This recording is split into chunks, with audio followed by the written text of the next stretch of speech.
Maging sa buhay pananampalataya natin, may mga pagkakataon na nakakalimot tayo sa pag-ibig ni Ama.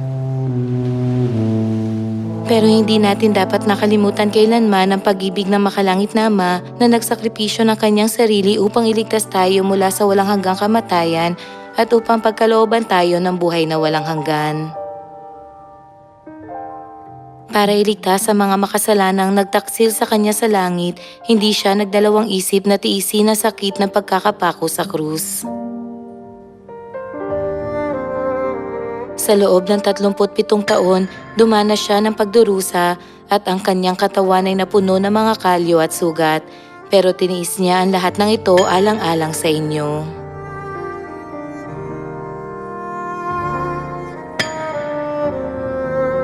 Kung malalim nating iuukit sa ating mga puso ang pag-ibig ni Ama na nag-alay ng kanyang buhay para iligtas tayo, magkakaroon tayo ng lakas kahit na tayo ay napapagod.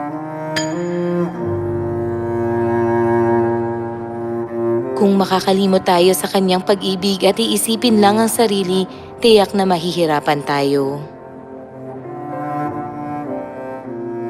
Hindi kailanman nawala ang ngiti ni Ama at siya ay nagtiis sa hirap ng may kagalakan na tanggap ng kanyang mga anak ang buhay.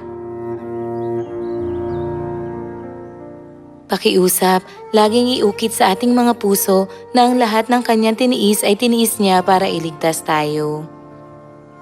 Sinabi ni Ama na, sapagkat kayo'y binigyan ko ng halimbawa upang gawin din ninyo ayon sa ginawa ko sa inyo.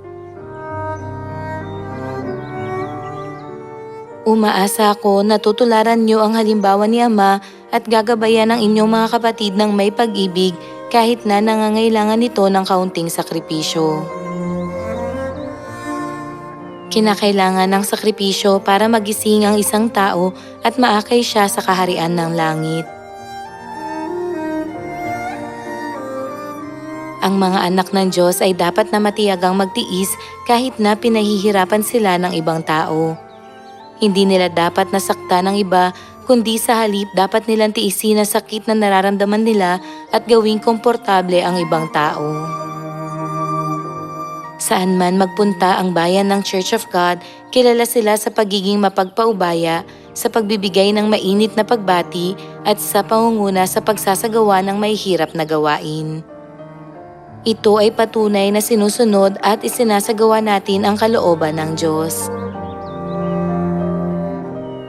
Para maakay ang maraming tao sa katotohanan, una sa lahat dapat nating ipangaral ang katotohanan ng buhay. Pero kailangan din nating magpakita ng pag-ibig sa pamamagitan ng mga gawa. Sa isang mundo kung saan nanlamig na ang pag-ibig, lubhang naaantig ang mga tao pag may tunay na nagmamalasakit sa kanila. Gaano sila higit na maaantig kung ituturo natin sa kanila ang katotohanan ng Pasko ng Bagong Tipan. Ang laki na pagmamahal na ipinakita nila sa akin para lang iligtas ako. Ang dami nilang isinakripisyo para lang maakay ako sa katotohanan. Pag naunawaan nila ito, tutularan din nila ang mga halimbawang ito at unti-unting magpapakita ng pag-ibig sa iba.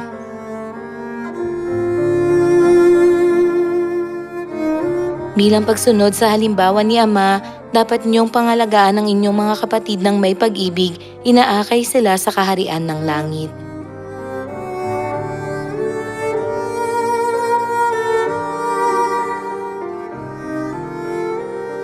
Gaya ng sinabi ng Biblia na ang pinakadakila sa mga ito ay ang pag-ibig. Umaasa ako na magbibigay ang lahat ng anak ng Zion ng maraming pagmamahal sa mga tao para makamit ang perpektong pag-ibig at kalugdan ni Ama. Ang pinakakinalulugdan ni Ama ay pag ang kanyang mga anak ay masikap na nag-aaral ng Biblia, masipag na nangangaral at masigasig na nananalangin na sa gayon sila ay mabuhay. Nalulugod siya pag inaakay natin ang mga naghihingalong kaluluwa tungo sa pagsisisi at dinadala sila sa kaharian ng langit. Kung iukit natin ang kanyang pag-ibig at sakripisyo sa ating mga puso, at mangangaral tayo habang nananalangin ng may determinasyong sundin ang kanyang salita at pupunta sa kaharian ng langit, si Ama ay maluluha sa labis na tuwa. Gumawa tayo ng mabubuting gawa para pag nasa langit na tayo, masasabi natin kay Ama, Sa pamamagitan ng lahat ng pagsisikap na ito, nahanap ko ang kapatid na ito at dinala ko siya sa langit. Hindi ba't napupuno kayo ng biyaya na tinawag niya kayo at ginawa kayong kanyang mga anak? Magpasalamat kayo kay Ama na siyang nagpahintulot sa inyo na maging mga anak ng Diyos na makapangyarihan sa lahat, na nagbigay daan sa atin na magtulungan sa Ebanghelyo at nag-akay sa inyo sa kaharian ng langit. Pagtagumpayan natin ang lahat ng paghihirap sa lupang ito ng may kagalakan sa pagpunta sa maluwalhating langit. Hindi man madali ang buhay sa lupang ito, mayroon tayong pag-asa sa langit. Ang araw na ito ay isang hakbang patungo sa langit at bukas ay isa ring hakbang patungo sa langit. Dahil naghihintay sa atin ang kaharian ng langit na nag-uumapaw sa kagalakan, tayo ay magpakatatag at magalak sa kaluwalhatian na naghihintay sa atin. Dahil sinabi ng Diyos na manalangin ng walang patid, sa tuwing nangangailangan kayo ng tulong, manalangin kayo ng higit pa. Dapat kayong manalangin ng may pananampalataya kay Ama dahil kanyang dinidinigan dalangin ng matuwid. Sinabi ni Ama na ang lahat ng ating pagsusumikap at pagpapagal na ating nilaan sa pangangaral ng Ebanghelyo at sa pagsasapamuhay ng buhay pananampalataya ay magniningning magpakailanman sa aklat ng buhay sa langit. Kaya gawin lang natin kung ano ang nakalulugod kay Ama. Umaasa ako na tatanggap kayo ng maraming gantimpala at ang inyong mga pangalan ay magniningning ng napakaganda magpakailanman sa kaharian ng langit.